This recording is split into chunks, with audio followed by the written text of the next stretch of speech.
tanghali po mga boss. Makikita ko po sa inyo yung pinakamatibay na dugtong ng C-par lens. Bali isang buong mahaba po yan. Tapos isang haba po yan. Ayun po yun siya. Ayun po yun siya. Bali ang haba lang po kasi ng isang C-par lens is 6 meters lang po. Ngayon ang kailangan 7 meters in 60 centimeters. Bali pag dudugtongin ko po siya, ito tinabas ko na po siya 160. Ito po siya 160. Lagyan ko po siya ng allowance 175 cm kasi lalagyan pa po natin ng kahabang mga boss po. Yan po, may layout na po yung hub niyan. Lagyan po natin siya ng hub. Gagawin lang po natin paggagawa ng hub. Ito yan, tatabasin po rito. Ito, tapos yun po may guhit yan, tatanggalin po siya. Kabilaan po siya mga boss. Ayan din po siya. Tapos ito gagawan po natin ng hub para sa pagdudugtong po nung C-par lens. Sukat po nung parlina natin 2x7 po yan. 2 po. 2x7. 2x7 po yan siya. Kasi 2x7 po yung binibili ko na. Imbis na po, yung iba po kasi ang ginagawa nila 4 at saka 2x3 pinagdidikit po nila. Yung pangkaraniwan pinagdidikit po para maging 7 po yung sanipa. Sa akin po, may nabibili naman po rito sa amin na 7 na po ang lapad. Yun na po yung binibili ko, 7 na lang po rin siya. Bali gagawa na po natin ng hub mga boss.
Boss, natapos na po natin. Bali gagawa na lang po natin ng hub mga boss. Ikutin po natin.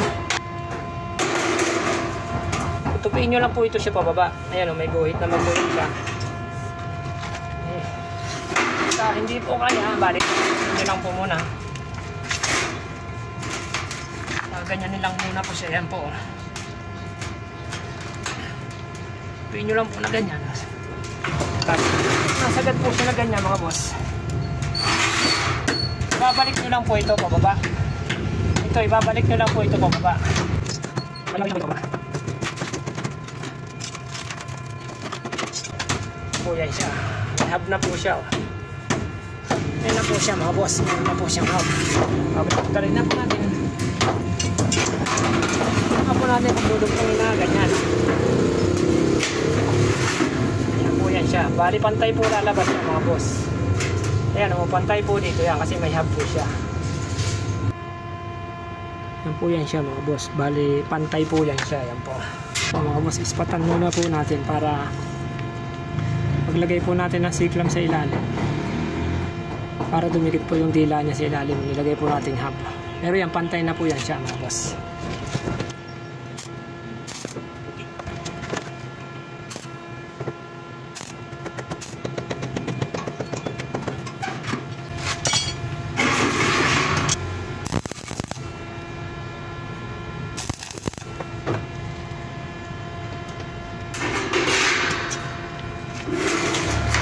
Patulungan po natin siya dito mga boss.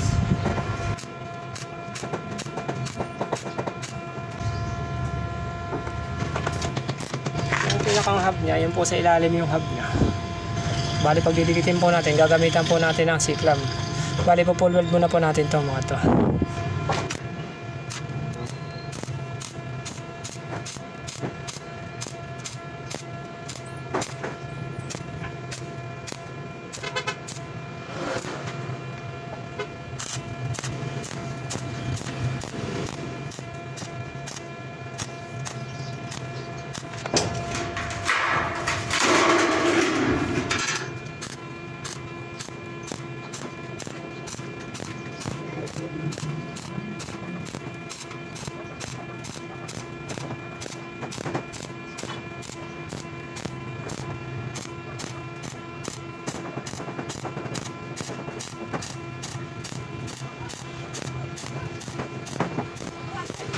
boss, na full weld na po natin siya. Yung pinakang ilalim niya mga boss yung loob niya. Bali pipit-pitin po natin to para lumapat siya. I-welding din po natin yan siya dyan isa-isa.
Po mga boss yung dinugtong natin. Ito po yung harap.